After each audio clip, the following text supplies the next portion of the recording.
নমস্কার। নমস্কার। আপনার নাম? আমার নাম অনিমা ঘোষ। আপনি কোথা থেকে এসেছেন? আমি ঝাড়গ্রাম জেলার বিনপুর থেকে এসেছি। সন্ত রামপালজি মহারাজের কাছ থেকে নাম দীক্ষা নেওয়ার আগে আপনি কি কি ভক্তি সাধনা করতেন? আমি কালী মাতার পুজো করতাম, মা চণ্ডী মার পুজো করতাম। এখানে যে যাই বলতো আমি তাই করতাম। যেটা কর এটা করলে এই লাভ পাবি, সেটা কর সেটা করলে সেই লাভ পাবি, তাই করতাম। অমাবস্যা, পূর্ণিমা, ব্রত, উপবাস সবই করতাম। কোন লাভের জন্য আপনি এই সব ভক্তি সাধনা করতেন? আমার শরীরে কিছু প্রবলেম ছিল, আমার কিডনির সমস্যা ছিল, তার জন্য আমি এইসব ভক্তি সাধনা করতাম।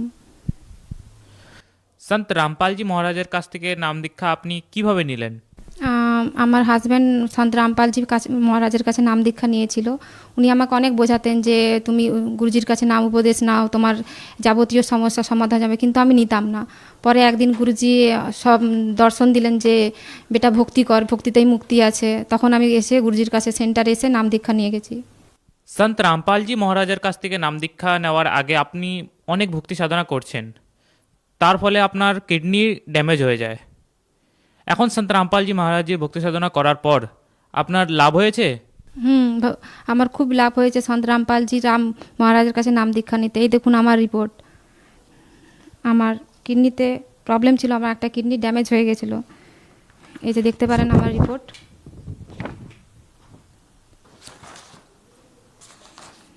এই যে আমার যে কিডনিটাতে আমার ড্যামেজ হয়ে গেছিলো সেই কিডনির অবস্থা, আর আমার অন্য কিডনির অবস্থা।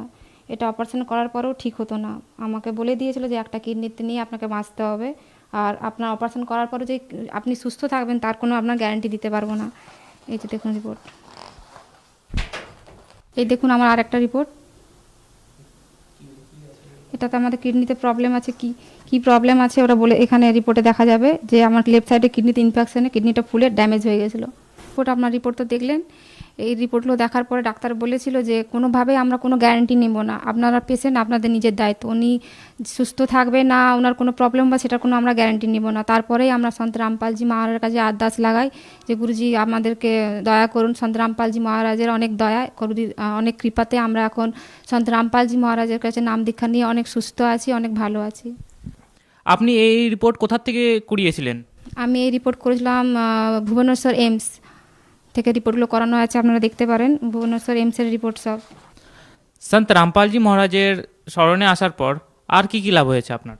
সন্ত রামপালজি মহারাজের স্মরণের কাছে আসে প্রথমত লাভ, আমি শারীরিক লাভ পেয়েছি, তারপর মানসিক লাভ, আধ্যাত্মিক লাভ আর অর্থনৈতিক লাভ, সব লাভই পেয়েছি সন্ত রামপালজি মহারাজের কাছে নাম দীক্ষা নেওয়ার পর।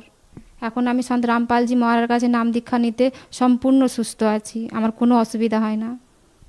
আপনার যে এত বড় কিডনির রোগ, যেটা নাকি ডাক্তাররা বলেছিলেন কি আপনাকে জীবনভর একটি কিডনিতেই জীবনযাপন করতে হবে, সেই রোগ সন্ত রামপালজি মহারাজের স্মরণে এসে ঠিক হয়ে গেল।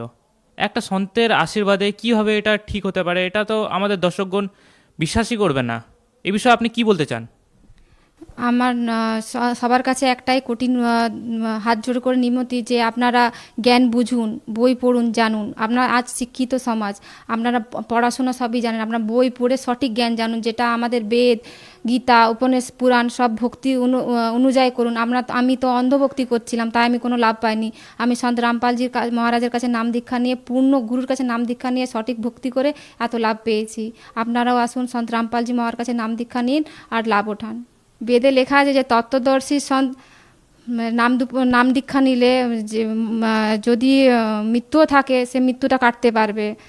আর শরীর এগুলো তো সাধারণ ব্যাপার, এগুলো কোনো ব্যাপার নয়। সঠিক ভক্তি করলে সব কিছু সমস্যার সমাধান হয়ে যাবে।